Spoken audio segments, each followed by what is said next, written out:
Recorded Books and RB Digital present Grim Solace by Ben Galley, narrated by Maura Quirk and Samuel Rukin. Grim Solace by Ben Galley.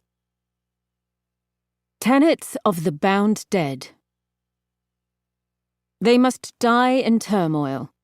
They must be bound with copper half-coin and water of the Nix. They must be bound within 40 days. They shall be bound to whomever holds their coin. They are slaved to their master's bidding. They must bring their masters no harm. They shall not express opinions, nor own property. They shall never know freedom unless it is gifted to them. Chapter 1. Same Old Beginnings. The first shade ever to be bound was a man named Asham, stabbed through the heart by a man who, after founding the Nixides, would later come to establish the cult of Sesh. Asham survived 400 years in service before he was rewarded his half-coin and immediately sought freedom in the void.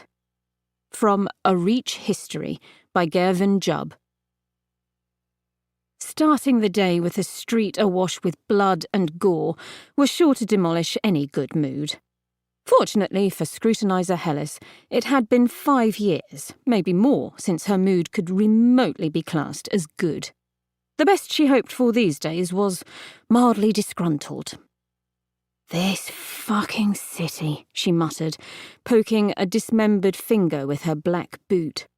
It looked like an uncooked sausage, one that even a street dog couldn't stomach more than half of.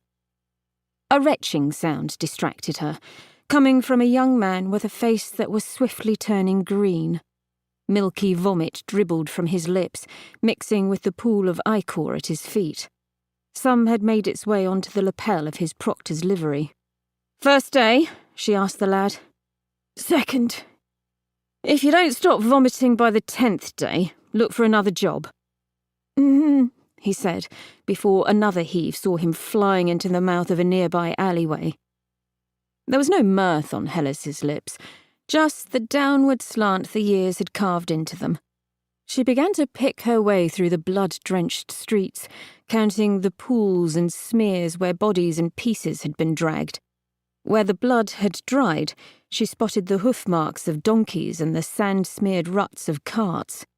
Beside a scrap of skin, complete with long blonde hair still attached, she spotted a dirtied handkerchief. Hellas reached for it, eyeing the grin of red across its soft white fibres. "Sloppy job, this," she said, hearing tentative footsteps behind her. The young man had recovered and was busy trying to scratch the stain from his black and silver threads with a threadbare handkerchief. Some vomit had made its way onto the chamber seal. He scrubbed at it furiously. "Desperate," Hellas added. "I wouldn't know, Scrutinizer." Hellas examined him. He only wore one neck tattoo, given his rank. His trews were baggy, his collar askew. The greenish hue clung to his cheeks. "Now you do. Come then, Proctor." "Jim. What a peculiar name." "Come then, Proctor Jim. Impress me." Jim took a shaky breath as he forced himself to survey the grisly scene, as if the vomit might pounce again.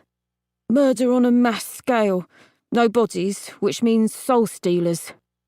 "Or made to look like soul stealers."